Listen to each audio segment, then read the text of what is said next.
Bonjour à tous et bienvenue dans ce nouveau grand JT des territoires. Voici tout de suite les titres de l'actualité. Au sommaire, sécurité à Marseille. Une fuite simulée à la centrale. Arkema déclenche un plan de gestion de crise.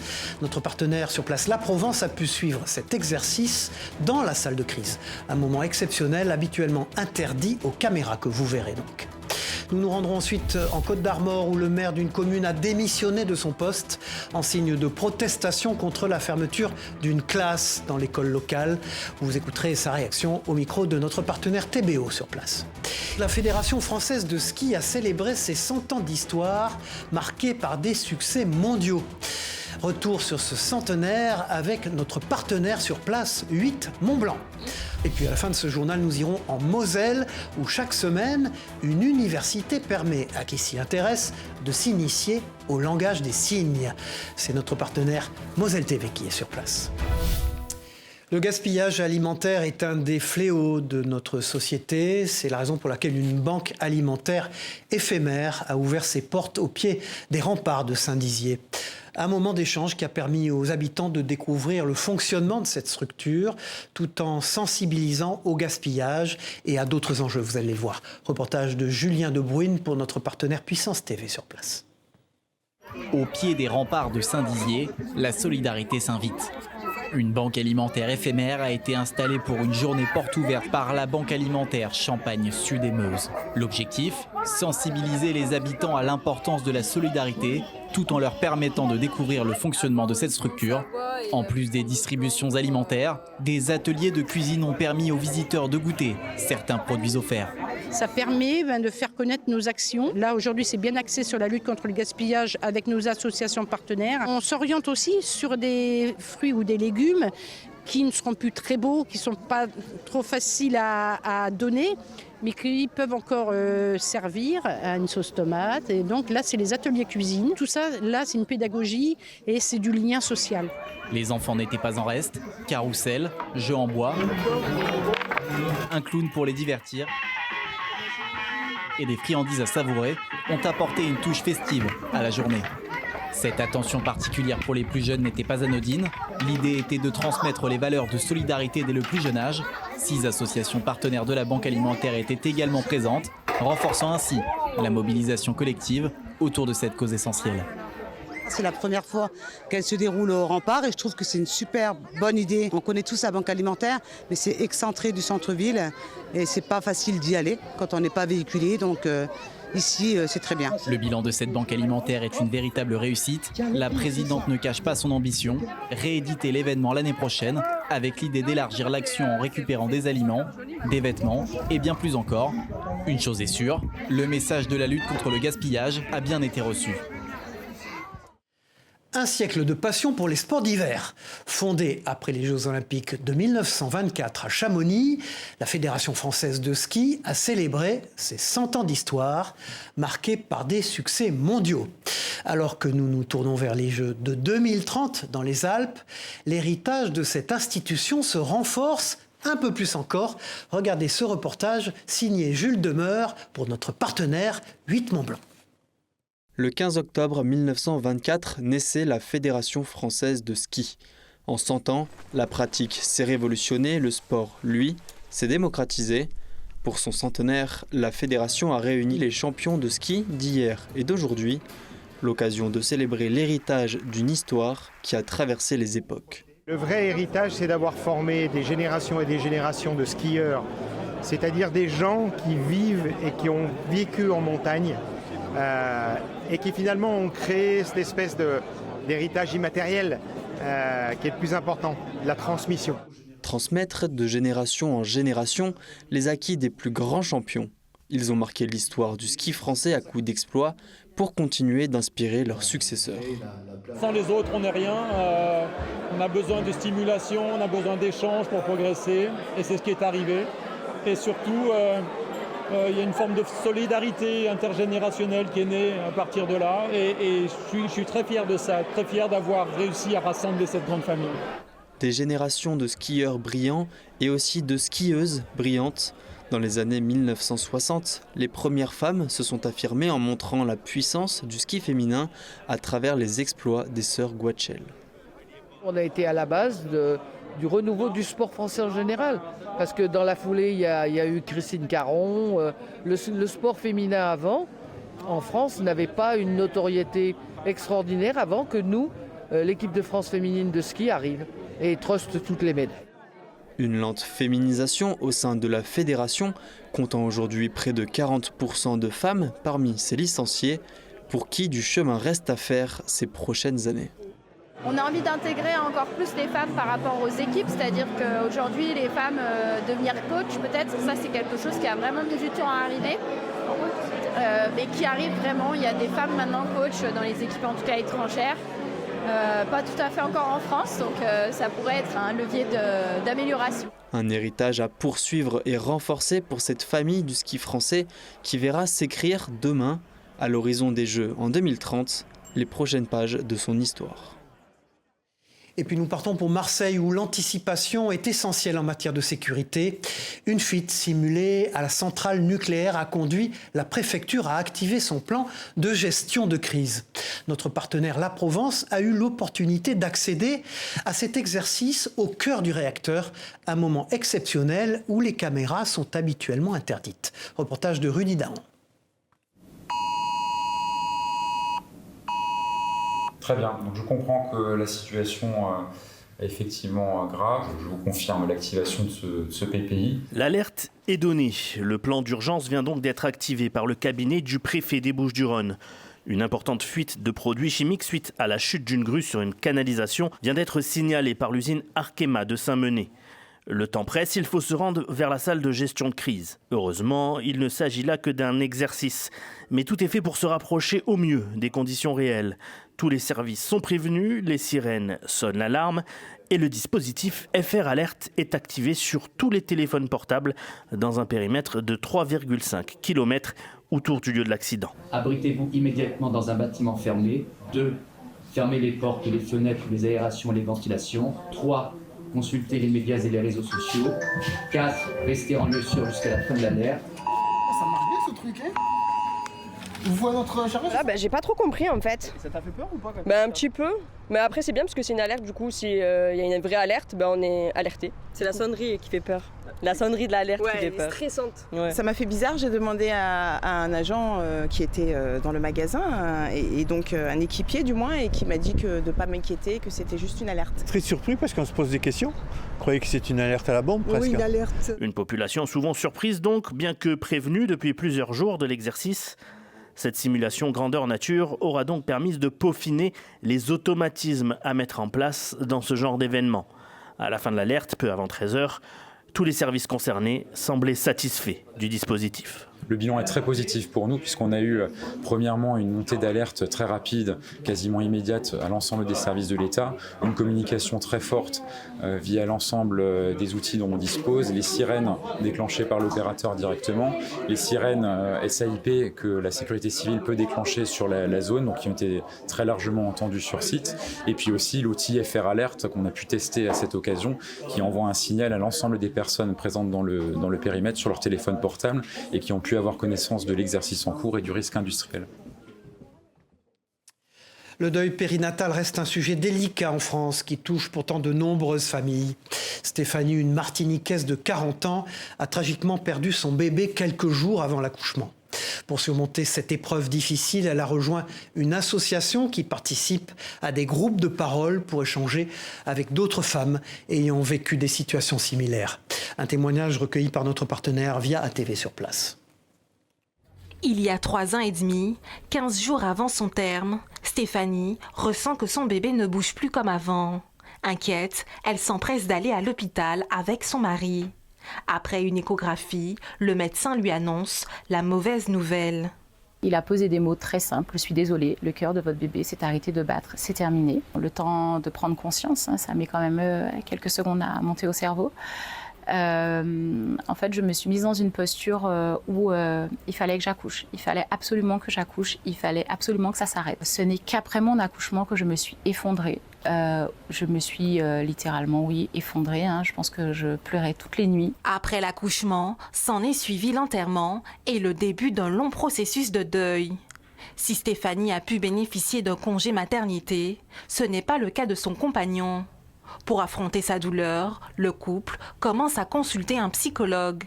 Puis Stéphanie entend parler de l'association Étoiles en Ciel et se joint au groupe de parole. Les groupes ont été très bénéfiques. Vraiment, moi, c'est quelque chose que je conseille à toutes les mamans, mais aussi à tous les papas qui ont plus de mal à parler, qui ont plus de mal à s'inclure dans ce type de processus. On parle à des femmes et des mères qui ont vécu la même chose que nous à un moment donné. Donc la parole est juste et on reçoit en fait la douleur, mais aussi l'espoir. L'espoir de donner naissance à un enfant, mêlé à une part de risque dont on ne parle pas assez selon elle. La société nous explique que la grossesse, c'est la vie, que la grossesse, c'est la meilleure version, la meilleure partie qu'une femme peut vivre et que forcément, ça se passe bien, qu'on est heureux, qu'on sera heureux et qu'on vivra le plus beau jour de notre vie quand on va rencontrer notre bébé. Sauf qu'en fait, une grossesse, c'est dangereux. C'est dangereux pour une femme, c'est dangereux pour un bébé. Et c'est vrai qu'il est important pour l'entourage de savoir réagir. Stéphanie est retombée enceinte quelques mois après la perte de cet enfant. Une grossesse émotionnellement dure à vivre. Son petit garçon a aujourd'hui 2 ans. Vous le savez, de plus en plus d'élus sont confrontés à de problèmes graves dans l'exercice de leur mandat. À Plus-Julien, en Côte d'Armor, Gilles Thomas, le maire, a décidé, lui, de rendre son écharpe. L'homme politique n'a pas supporté la fermeture d'une classe dans l'école locale, malgré des mois de mobilisation.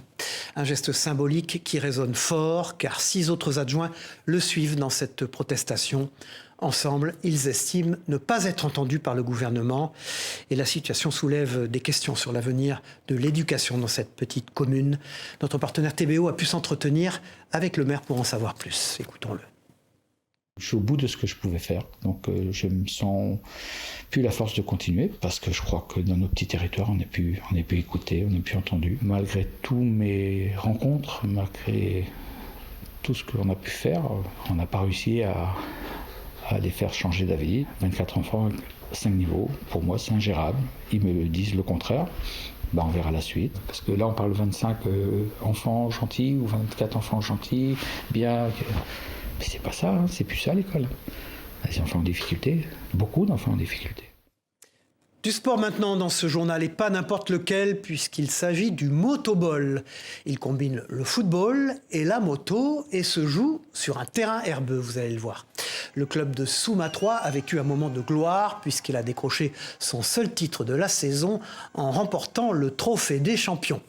2 buts à 1 face à Neuville de Poitou, et après un début prometteur avec un but rapide, l'équipe de Sébastien Varoumas a dû lutter pour préserver son avantage. Une finale pleine de tension. On écoute tout de suite le coach au micro de notre partenaire Canal 32 sur place. Ouais, une belle finale, je pense que tout le monde a pris du plaisir, sauf moi. Mais ouais, vraiment une belle finale. J'avais demandé vraiment aux joueurs de rien regretter et surtout de se battre. Et ce soir, même dans les moments difficiles, j'ai une équipe qui avait du cœur, j'ai une équipe qui en voulait. Et c'est une équipe qui a montré que c'est une vraie équipe, malgré ce que tout le monde peut dire. C'est une vraie équipe. C'est une équipe de copains, c'est une équipe qui veulent gagner ensemble. Même si, comme dans toutes les familles, il y a toujours des petits problèmes, mais dans tous les clubs, c'est pareil. Mais là, j'ai une vraie équipe. Avez-vous déjà entendu parler du chessboxing ?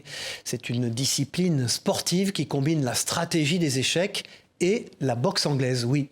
Tout droit inspiré d'une bande dessinée, ce sport unique alterne entre des rounds de boxe et des parties d'échecs, et il met à l'épreuve à la fois la force physique et la capacité mentale des participants. Popularisé récemment, il attire divers athlètes amateurs de nouvelles expériences sportives, et longtemps, un Français, Thomas Cazeneuve, a été le champion de cette discipline. Notre partenaire Télé Nantes s'est rendu à Saint-Herblain pour assister à un entraînement. Regardez.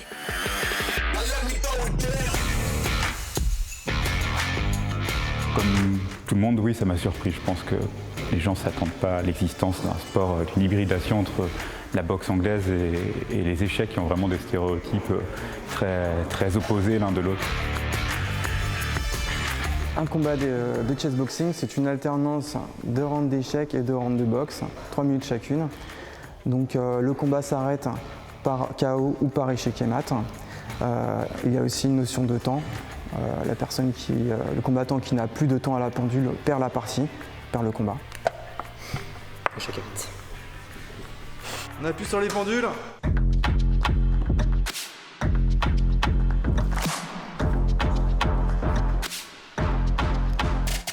Je m'appelle Gabriel Lacouture, je suis chess boxer et j'ai récemment remporté un combat en l'IFC 6 qui s'est déroulé à 7 en catégorie élite moins de 75 kg. À la base, je viens des échecs et je suis venu à la boxe par le chessboxing. C'est vrai que l'alternance est assez difficile. Je trouve que ça demande vraiment une grande concentration et une grande capacité à... Enfin, vraiment beaucoup d'efforts de gestion des émotions et du souffle. On a la chance que la discipline soit représentée aux Olympiades culturelles. Et qu'est-ce que ça signifie pour le chessboxing ? C'est déjà une mise en avant du sport, une présentation du sport et donc un pas en avant aussi. Le réchauffement climatique force nos forêts à se réinventer. À Floirac, en Gironde, plusieurs organismes expérimentent un dispositif d'exclusion de pluie. L'objectif, analyser leur résistance à la sécheresse et mieux comprendre l'impact de ce changement climatique sur les arbres. Une expérience inédite en pleine forêt, proposée par notre partenaire TV7, la chaîne du groupe Sud-Ouest. Contrairement aux apparences, cette construction en bois, haute de presque 10 mètres, n'est ni une serre ni un élément d'architecture, mais bien un système de protection contre la pluie. L'objectif, c'est de le laisser toujours sur la position automatique, où là, on va piloter via la station météo l'ouverture et fermeture lorsqu'il pleut. À l'arrivée de la pluie, le toit se ferme et abrite les pins maritimes, 8 variétés au total, dont 2 sont particulièrement résistantes à la sécheresse. Environ 60% des précipitations pourront être exclues, au printemps et à l'été. L'objectif, analyser la réaction des arbres soumis au stress hydrique et à la sécheresse, et donc au changement climatique. Tous ces arbres seront instrumentés avec des capteurs qui mesureront en continu leur croissance, la dilatation du tronc, leur stress, le stress hydrique, donc ce qu'on appelle un psychromètre, quand on applique sur le tronc et qui nous donne la teneur en eau du végétal, est-ce qu'il est stressé, est-ce qu'il n'est pas stressé, la quantité d'eau qu'il utilise, ce qu'on appelle le flux de sève, la transpiration de l'arbre, tout ça, ce sera enregistré toutes les 30 secondes sur tous les individus qui se trouvent sous le dispositif. Donc ils seront complètement monitorés, comme à l'hôpital, ils auront une batterie de capteurs sur eux pour essayer de regarder leur réponse et notamment à quel moment ils décrochent vis-à-vis d'un stress extrême qu'on va simuler avec ce dispositif. Une expérimentation inédite qui va permettre de poursuivre les études déjà menées en laboratoire en conditions réelles. 10 années seront donc nécessaires pour effectuer des analyses. L'histoire, c'est d'adapter la gestion de la forêt au changement climatique.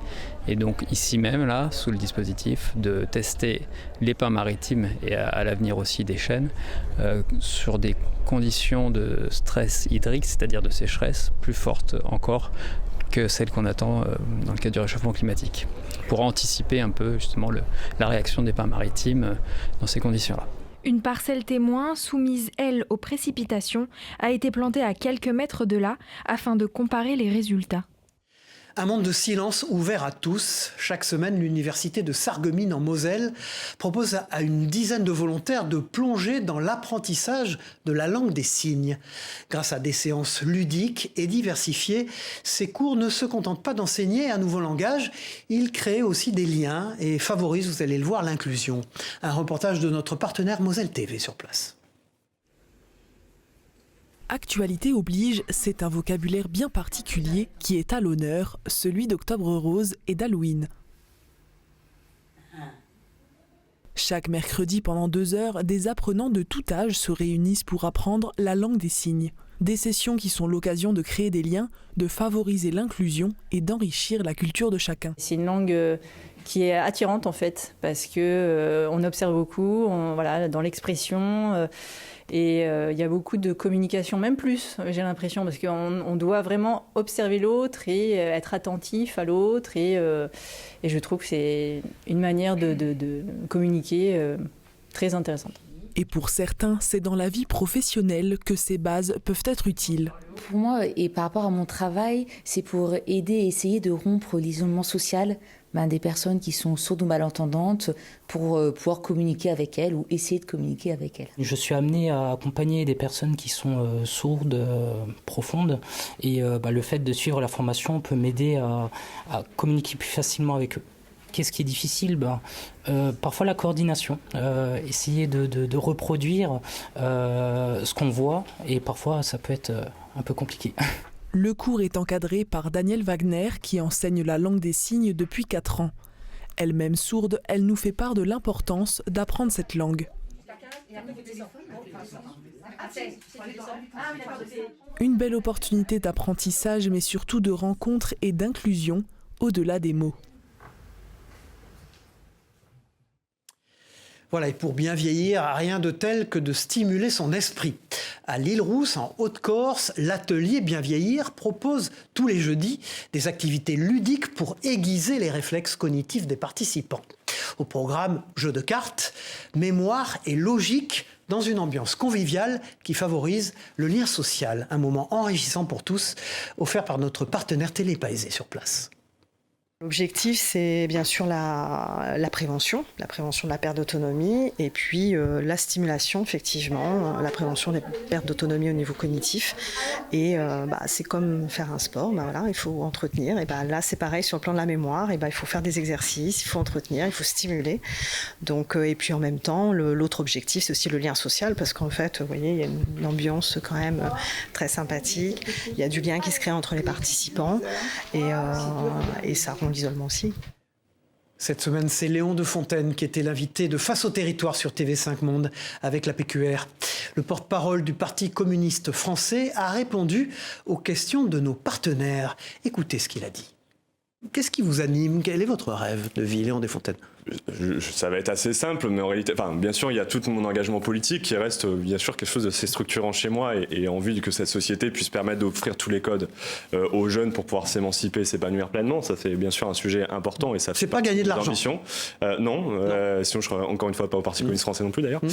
Et l'autre sujet, moi, mon aspiration dans la vie, c'est de pouvoir être chez moi, Amiens, entouré des gens que j'aime, de pouvoir, en effet, de temps en temps donc faire maire d'Amiens peut-être. Et peut-être, on verra.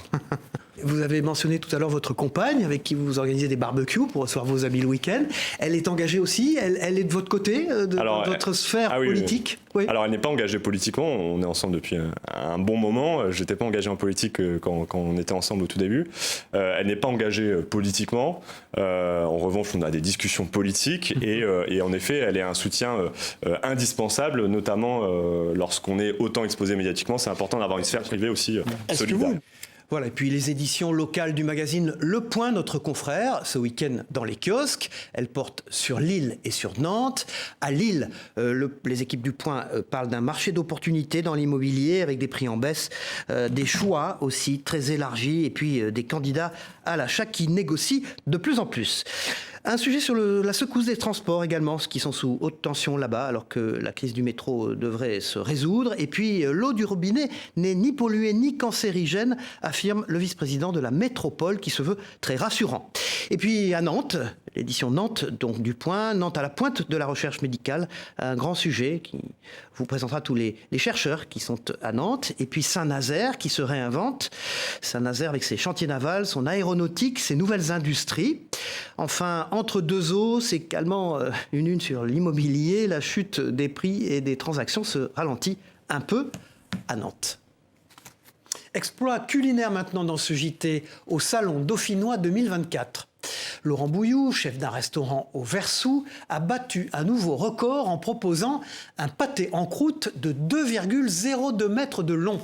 Après 8 heures de travail minutieux, cette pièce impressionnante a été enfournée d'un seul tenant, nécessitant une précision impeccable du montage au démoulage. Regardez ce reportage de notre partenaire Télé Grenoble. Le Salon Dauphinois 2024 accueille un champion du monde dans la catégorie du plus long pâté en croûte. 2,02 m, c'est la taille du beau bébé de Laurent Bouilloux, chef cuisinier au Vieux Moulin sur la commune du Versou. 8 heures de travail ont été nécessaires pour faire éclore l'incommensurable pâté en croûte. Enfourné en une seule pièce, de la préparation au démoulage, le chef a dû faire preuve d'une grande précision. À chaque étape, on a rencontré une difficulté et à chaque étape, j'ai eu un moment de doute. Jusqu'à 1 heure avant de le démouler, j'avais pas trop la solution pour le démoulage parce que j'avais tellement peur de le casser. Mais bon, on y est arrivé et puis voilà. Beaucoup de contraintes en commençant par les outils. Le moule de 2 mètres a été réalisé sur mesure. Le four boulanger s'est vu lui aussi ajouter une porte métallique pour le fermer hermétiquement et garantir une cuisson homogène. Beaucoup d'efforts pour un record sans prise de tête. Laurent est avant tout un passionné de cuisine. Ouais, c'est pour le fun, c'est vraiment c'est la passion, c'est l'amour du métier et le challenge. C'est un jeu. Un huissier de justice s'est rendu sur le salon la veille pour valider le record de manière officielle. Laurent n'est en réalité pas si étranger au Guinness Book des records, puisque 2 années auparavant, il s'emparait du titre du plus grand gratin dauphinois du monde pour 23 mètres carrés. Mais pour lui, le pâté reste plus technique. Ah, beaucoup plus dur, beaucoup plus dur. Il y a énormément de technicité dans le pâté croûte et surtout sur une grosse pièce comme ça. Une grosse pièce qui sait séduire, le stand de Laurent attire les regards. Il est impressionnant. Et d'ailleurs, je trouve c'est extraordinaire de pouvoir réaliser un tel chef-d'œuvre. Et je trouve que c'est encourageant pour la suite et ça donne de la perspective et des rêves qu'on peut aboutir. Si l'original sera découpé plus tard dans la soirée, les versions réduites mais identiques ont pu être dégustées en avance. Ah, mais vraiment délicieux, c'est vraiment du pâté croûte artisanal. On a l'impression de retrouver les saveurs de notre jeunesse, vraiment à manger sans modération. À l'unanimité, le défi est validé, en attendant peut-être une nouvelle idée de médaille d'or à décrocher. Voilà, c'est la fin de cette édition. Merci de l'avoir suivi. On se retrouve très vite pour une nouvelle édition du Grand JT des Territoires. Au revoir à tous.